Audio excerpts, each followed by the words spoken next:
When I told my parents I bought my first house, they mocked me and said it must be a cheap little shack. So I invited them to the housewarming, showed them the life they could only dream of, and cut contact for good. I knew exactly how this was going to go. My entire life, my parents had one hobby: mocking me. If I succeeded at something, they belittled it. If I failed, they'd make sure I knew they'd seen it coming. Nothing I ever did was enough. So when I announced that I had finally bought my first house, I didn't expect congratulations. I didn't expect pride. I didn't expect anything except the usual sneer, the usual dismissal. And sure enough, they leaned back in their chairs, chuckling. "What is it, some tiny, ugly dump?" they said, shaking their heads. "Let me guess, some rundown shack in the middle of nowhere." I didn't argue. I didn't defend myself. I just smiled, pulled out an envelope, and slid it across the table. "What's this?" they asked, raising eyebrows. "An invitation," I said. "Housewarming party next Saturday." They scoffed, tossing the envelope aside like it was junk mail. Yeah, we'll be there," they muttered. "Might as well see what kind of mess you got yourself into this time." I just smiled, because this time it was different. This time, I wasn't the one who would be embarrassed. This time, it was their turn to be speechless. The week leading up to the party felt surreal. I had spent my whole life trying to prove myself to people who never believed in me. But this time, I wasn't seeking approval. I was delivering a lesson. A final, satisfying lesson. The housewarming wasn't just some casual gathering. It was going to be an event. My new home wasn't just a house. It was the house. A sprawling, multi-million-dollar estate in one of the most exclusive neighborhoods in the city. The kind of place my parents had always dreamed of living in, but never could. And I had done it without them. I sent out the invitations to family, old friends, and some key people from work. I made sure everything was perfect. Caterers, music, even valet parking. If they thought I had bought some rundown shack, they were in for the shock of their lives. But then, something interesting happened. The calls started. First, it was my aunt. She had never been outright cruel like my parents, but she was complicit, always standing by, letting them tear me down. "Hey, sweetie," she said in that overly sweet voice she used when she wanted something. "Your parents said you bought a house. That's so nice. Where is it?" I could hear the skepticism in her voice. She wasn't asking out of excitement. She was fishing for something to criticize. "I sent an invitation," I said simply. "You'll see." A pause, then a hesitant laugh. "You know, your parents are just teasing, right?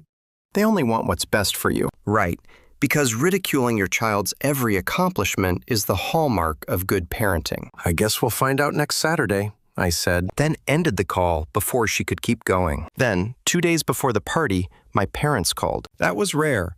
They never called unless they had something insulting to say. "What's the deal with this address?" they asked. "This isn't some mistake, is it?" "No mistake," I said. "That's my house." Silence. Then they let out a short, scoffing laugh. "Yeah, okay. You expect us to believe that?" "I don't expect anything," I said, smiling to myself. "Just show up." I could hear the doubt creeping into their voices. The uncertainty. They had spent their whole lives believing I was beneath them. The idea that I could have done something this big, something they never could, was scrambling their minds. Good. This was just the beginning. The day of the party arrived, and everything was set. The driveway of my mansion, yes, an actual mansion, was lined with luxury cars. The kind of cars my parents used to point out in magazines, saying, "That's real success, not whatever nonsense you're doing." Valet in crisp uniforms took guest keys as they arrived. Inside, head caterers moved smoothly through the grand entryway, offering champagne and hors d'oeuvres on silver trays. The chandeliers cast a warm, golden glow over the room, and soft jazz played in the background. Every detail screamed wealth, power, success. And then they arrived. I saw my parents step out of their aging sedan, looking around in confusion.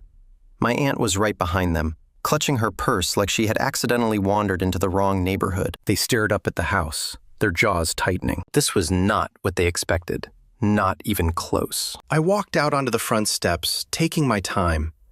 I wanted to see the exact moment they realized just how wrong they had been about me. "Mom, Dad," I said, my voice cool and casual. "Welcome to my home." They blinked, their mouths opened slightly, but no words came out. For the first time in my life, my parents were speechless. I led them inside, where guests were already mingling, some of them people they used to admire from afar. A well-known businessman shook my hand. An investment mogul I had worked with patted me on the back. My parents knew these faces. They had talked about these people, but now I was the one among them. "Come on in," I said smoothly. "Make yourselves comfortable." They followed stiffly, their eyes darting around, taking in everything. The high ceilings, the modern art, the sweeping staircase that led to the second floor. My aunt was silent, gripping their arms like she needed something to hold on to. And then, as if on cue, one of my staff members approached. "Sir," the man said respectfully, "would you like me to take your coats?" My parents turned, completely stunned. "Staff?" I had staff. They hesitated, then mutely handed over their coats, their hands slightly unsteady. They still hadn't spoken a word. I had dreamed of this moment, lived for it. The years of humiliation, the mockery, the dismissive smirks, it had all led to this. And I wasn't done yet. "Let's have a drink," I said, leading them into the lounge. I poured myself a glass of whiskey and gestured for them to sit. They lowered themselves into the plush leather chairs, still looking dazed. I took the seat across from them, swirling my drink slowly before taking a sip. Then I leaned forward, locking eyes with them. "You always told me I'd be nothing," I said quietly. "You laughed at me, humiliated me, made me feel worthless." Their faces twitched, their fingers clenched against the armrests. "But look around." I gestured at the house, the guests, the success dripping from every corner of the room. "I built this without you, in spite of you." They inhaled sharply, nostrils flaring, but they still didn't speak because, for the first time in my life, they had nothing to say. And I wasn't finished. I let the silence stretch between us, savoring it. For years, they had filled every quiet moment with criticism, every achievement with backhanded remarks. But now, they were just sitting there, gripping the chairs like they needed to hold on to something solid. I took another slow sip of my whiskey. "What's wrong?" I asked, tilting my head. "Not what you were expecting?" They swallowed hard. "This?" They cleared their throats. "This isn't yours." I smirked. "Oh." They shook their heads. "You didn't do this on your own." There it was, the last desperate grasp at control. The idea that I, the child they spent their lives mocking, could have achieved all this without them was too much for them to process. I leaned back, letting my glass rest on the table. "Tell yourselves whatever you want, but the reality is right in front of you." I gestured around the room. "I built this life. You had nothing to do with it." Their faces darkened, but before they could say anything, my aunt finally spoke. She glanced around, her voice small. "We didn't know you were doing so well." I raised an eyebrow. "No, you didn't, because you never cared to ask." She flinched. My parents just clenched their jaws, their pride fighting against the obvious truth in front of them. And then I went for the final blow. I leaned in, lowering my voice just enough to make it personal. "I invited you here for one reason," I said, my tone like steel. "So you could see what you'll never be a part of." My parents' eyes widened. "This is my life now," I continued. "And you," I smiled coldly, "you're nothing to me." Their hands curled into fists, their faces turning red. "You ungrateful little—" I lifted a hand, cutting them off. I said calmly. Then I turned slightly and made a small motion with my fingers. Security stepped forward. Two large men in suits approached smoothly, standing just behind them. My parents blinked, their mouths opening slightly in shock. "You're done here," I said. "Escort them out and make sure they never set foot on my property again." My aunt gasped. "Wait." "No," I said firmly. "I spent years putting up with their garbage, years of being laughed at, disrespected, made to feel like nothing." I stared directly at my parents. "Not anymore." The guard stepped forward. They looked between them and me, breathing heavily. Their faces were a mix of rage, humiliation, and something else. Something that almost looked like defeat. But they didn't fight it. They stood slowly, straightened their jackets, and gave me one last look. Then they turned and walked out. I exhaled, letting the weight of the moment settle. For the first time ever, I had the power. And my parents? They were nothing more than a bad memory, one that would never haunt me again. As the door shut behind them, a quiet ripple went through the room. A few guests glanced over, curious but polite enough not to ask. The music played on, the clinking of glasses continued, and just like that, they were gone. I exhaled slowly, feeling something in my chest unravel.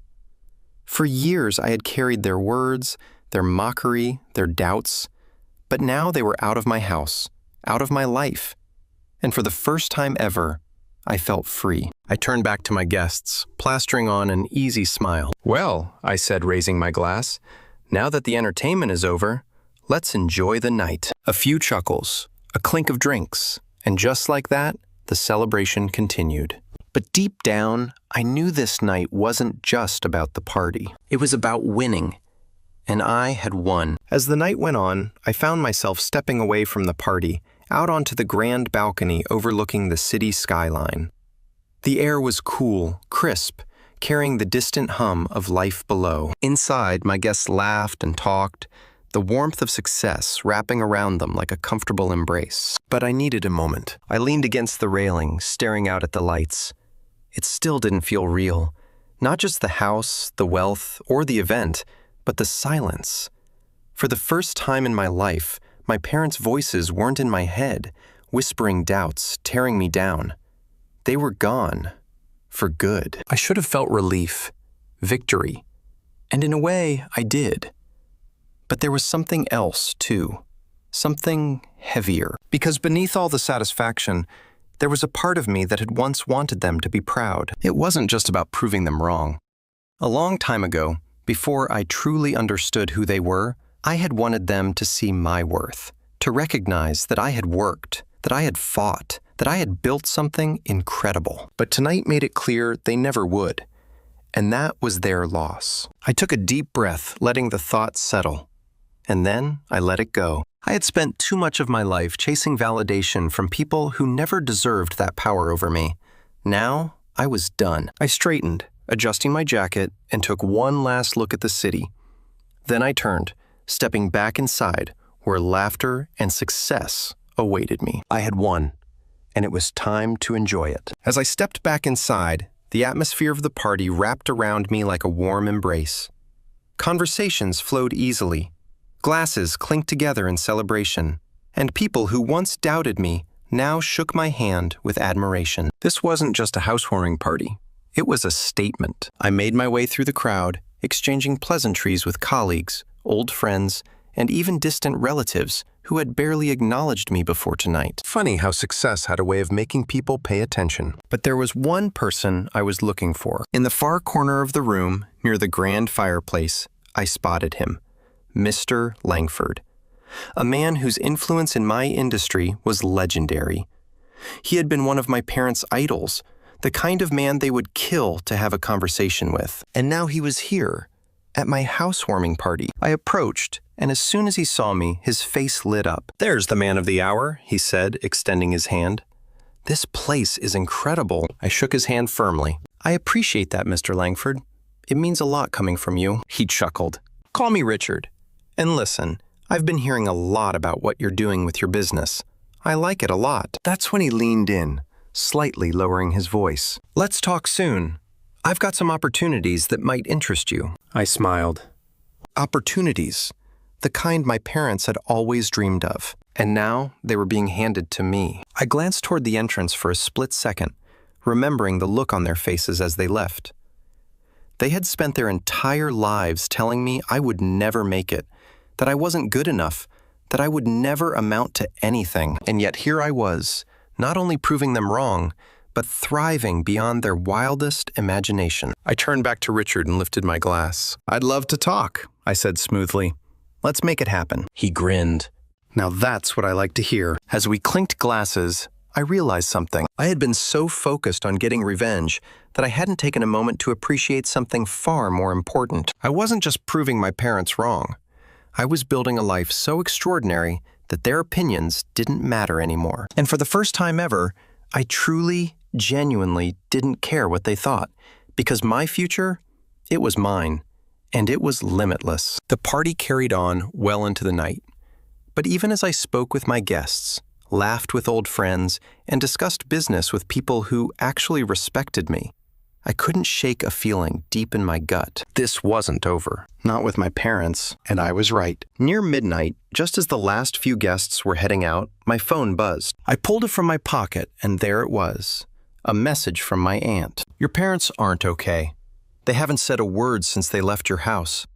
I've never seen them like this. Call me. I stared at the message, my jaw tightening. This was what they did. Every time I stood up for myself, every time I refused to bow to their expectations, they played this game, turning themselves into the victims. They weren't not okay because of what I had done. They were like this because, for the first time in their lives, they weren't the ones in control. Still, something in me hesitated. A small, bitter part of me, the part that had once craved their approval, wondered if this was finally it. If maybe, just maybe, this was the moment where they would admit they had been wrong. So, I did something I hadn't planned on doing. I called. The line rang once, twice. Then my aunt's voice, tight and anxious. Thank God. Your parents need to talk to you. A pause, then the muffled sound of the phone being passed, and then finally, their voices. You think you're better than us. I closed my eyes, exhaling slowly. Of course, of course. That's what they had to say. No apology, no regret, just more of the same. I didn't even let them continue. I pulled the phone away from my ear and ended the call. I wasn't doing this anymore. They weren't my problem. I slipped my phone back into my pocket, walked over to the bar, and poured myself another drink. As I took a slow sip, I glanced around the grand home I had built for myself. This was my life now, and they had no place in it. I stood there for a long time staring at my phone. The call had lasted all of 15 seconds, but it felt like a lifetime. You think you're better than us? That was their response. Not, we're sorry. Not, we were wrong. Not even, congratulations. Just that same tired, bitter resentment. And in that moment, something inside me finally broke free. For years, I had been carrying their voices in my head. Every failure, every setback, every doubt, I could hear them sneering, telling me I wasn't good enough, that I was wasting my time, that I'd never be a real success. But tonight, standing in the middle of my mansion with everything I had built, I realized something I should have known long ago. They were never my judges. I had spent my life trying to prove them wrong, trying to force them to see my worth. But the truth was, they never would. Not because I wasn't enough, but because they weren't capable of seeing it. They needed me to fail, because if I succeeded, if I thrived without them, it meant that all their cruelty, all their belittling, all their years of tearing me down had been for nothing. And that was something their egos would never allow. I turned my phone over, placed it on the bar, and let out a slow breath. That was it. That was the last time I would ever let them have a place in my mind. A quiet knock on the door pulled me from my thoughts. I turned to see my best friend Ryan standing there, an amused look on his face. You okay? He asked. I exhaled sharply, then smiled. A real, genuine smile. Yeah, I said.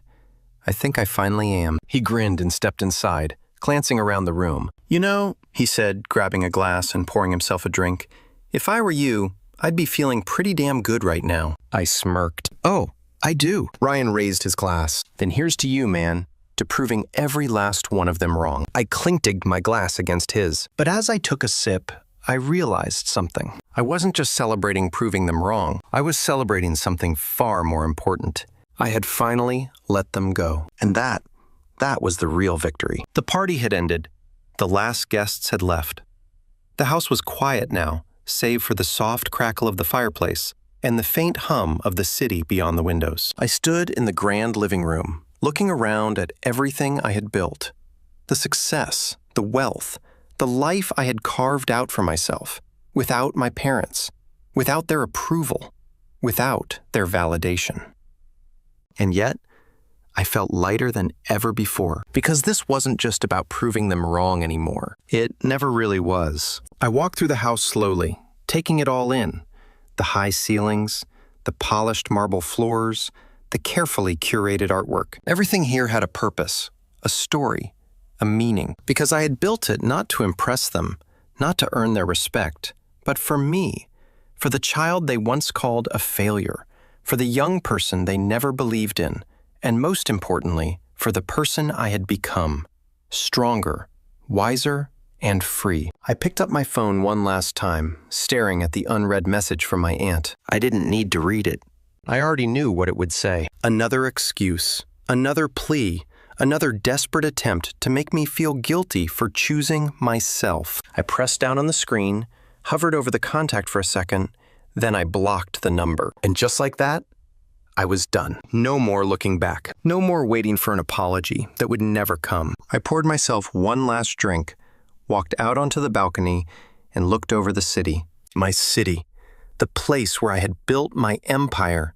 The place where I had created something greater than they could ever imagine. This was my legacy. And for the first time in my life, it belonged to me. Not them, just me. And that was all I ever needed. 6 months later, I sat in my office overlooking the city's skyline. The morning sun cast long shadows across my desk, where financial reports showed another quarter of exceptional growth. My company had just acquired our third startup of the year, and the board couldn't be happier. My assistant knocked lightly on the door. "Mr. Langford is on line 1, she said. I nodded, picking up the phone. Richard had become something of a mentor since the housewarming party, opening doors I hadn't even known existed. "The deal's going through," he said without preamble. "You'll be the youngest person ever appointed to the National Business Council." I leaned back in my chair, allowing myself a small smile. The council was exclusive, invitation only, and comprised of the most influential business leaders in the country. My parents had spoken about it for years, as if it were some mythical place they could only dream of. "That's great news," I said. "I appreciate your support." After we hung up, I swiveled my chair to face the window. Below, the city hummed with life, a constant reminder of how far I'd come. But despite all the success, there was still something gnawing at me, a hollowness I couldn't quite name. My phone buzzed. A text from Ryan. "Dude, did you see the news?" I hadn't. Opening my browser, I quickly found what he was referring to. My parents' business had filed for bankruptcy. The company they had used to belittle my own ambitions was collapsing. I stared at the screen, waiting for the satisfaction to come. It didn't. Instead, I felt nothing. Not joy, not vindication, just emptiness. I set my phone down and returned to work, but the thought lingered. By evening, after everyone else had gone home, I was still at my desk, turning it over in my mind. Why didn't I feel anything? The answer came unexpectedly. Because I didn't care anymore. Their failure wasn't my victory. My success wasn't about them. It never had been. I had just been too caught up in proving them wrong to see it. 2 weeks later, I was having dinner with Elise, a brilliant architect I'd been seeing for the past few months. We were discussing plans for a new community center my foundation was building in the neighborhood where I grew up. "I think we should include a business incubator," she suggested. "A place where people with good ideas but no connections can get their start." I nodded, thinking of my own beginnings. I like that. People shouldn't need wealthy parents or Ivy League connections to have a shot. She studied me for a moment. "You never talk about your family." I shrugged. "Not much to say. Everyone has something to say about their family," she replied, her eyes gentle but challenging, even if it's why they don't talk about them. I looked away, uncomfortable with her perception. "We're not close." "I gathered that," she said. "But it's been 6 months since I've known you, and you've never once mentioned them except in passing." I took a sip of wine, buying time. They weren't supportive. Elise nodded slowly. "And how is that working for you?" "Fine," I said automatically. Then, more honestly, "I don't know." 3 days later, I found myself driving through my old neighborhood. I hadn't planned to go there. I hadn't been back in years. But something about my conversation with Elise had unsettled me. I slowed as I passed the modest 2-story house where I'd grown up. There was a for sale sign in the yard. Of course there was. With the bankruptcy, they couldn't afford to keep it. I drove on, telling myself I was glad. They deserved it after everything they'd done. But as I navigated the familiar streets, memories surfaced unbidden. Not all of them were bad. There had been moments, rare but real, when they'd shown glimmers of something other than criticism. My father teaching me to ride a bike. My mother staying up all night when I had a fever. Small kindnesses almost forgotten beneath the weight of everything else. When I arrived home that evening, I poured myself a scotch and stepped out onto the balcony. The city lights stretched endlessly before me, a testament to human ambition and frailty alike. I thought about power, how desperately my parents had clung to the illusion of it, and how empty the reality felt now that I had it. What was the point of all this success if it hadn't healed anything? The next morning, I called my lawyer. "I want to buy a house," I said. "It's currently on the market." I gave him the address of my childhood home. "Interesting choice," he remarked. "It's in foreclosure. The owners—" "I know who the owners are," I interrupted. "Make it happen, but use a shell company. I don't want them to know it's me." And 2 weeks later, the purchase was complete. I stood in the empty living room where I'd endured countless criticisms, feeling strangely calm. I wasn't buying it out of sentiment or nostalgia. I was buying it because I could, because it represented a chapter of my life I was finally ready to close on my own terms. That evening, a knock at my door surprised me. My assistant hadn't mentioned any visitors. When I opened it, my aunt stood there, looking older and more tired than I remembered. "How did you find me?" I asked, not inviting her in. "Your company isn't exactly low profile," she said. "May I come in?" Against my better judgment, I stepped aside. She entered cautiously, her eyes widening at the opulence around her. "I've been trying to reach you," she said. "I blocked your number." She nodded, as if she'd expected as much. "Your parents lost everything." "I know. They're living in a small apartment now. Your father had a mild heart attack last month." I didn't respond. "They're not good people," she said unexpectedly. "They treated you terribly. I should have said something years ago." The admission startled me. I'd never heard anyone in the family acknowledge how they treated me. "Why are you here?" I asked. She handed me an envelope. "They don't know I'm doing this. I found it when I was helping them pack." Inside was a yellowed newspaper clipping, a small article about a business competition I'd won in college. Next to it was a photograph of me accepting the award, looking young and proud. On the margin, in my father's handwriting, "That's my son. He kept it," my aunt said quietly. "All these years." I stared at the clipping, emotions warring within me. "One moment of pride doesn't erase years of cruelty." "No," she agreed. "It doesn't. But I thought you should know it existed." After she left, I sat with the clipping for a long time, trying to reconcile it with everything I knew about my parents. It didn't change what they'd done. It didn't excuse any of it. But it complicated the narrative I'd built, the one where they had only ever seen me as a disappointment. The next day, I called Richard Langford. "I want to start a foundation," I said, "for families in crisis, mental health services, financial counseling, mediation." "Interesting pivot," he said. "Any particular reason?" I thought about the clipping, about the for sale sign, about the emptiness of victory. Let's just say I've been thinking about legacy. A month later, I sent a letter to my parents' new address. It wasn't an olive branch exactly. I didn't forgive them.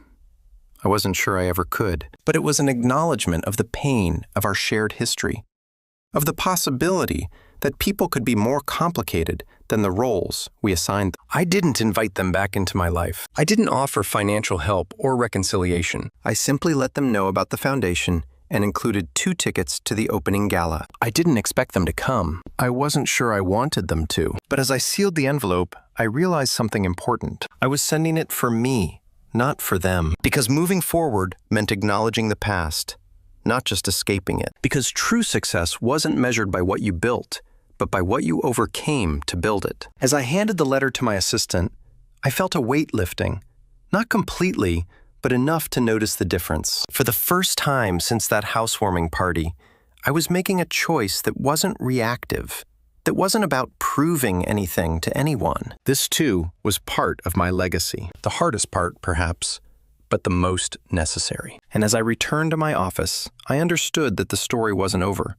Mine or theirs, or the complicated narrative we'd created together. There would be more chapters, more choices, more moments of reckoning. But for now, this was enough. A small step towards something that felt unexpectedly like healing. Not forgiveness, not yet, maybe not ever, but something quieter and more profound. The recognition that I no longer needed their failure to validate my success. And in that recognition was a freedom more powerful than revenge could ever.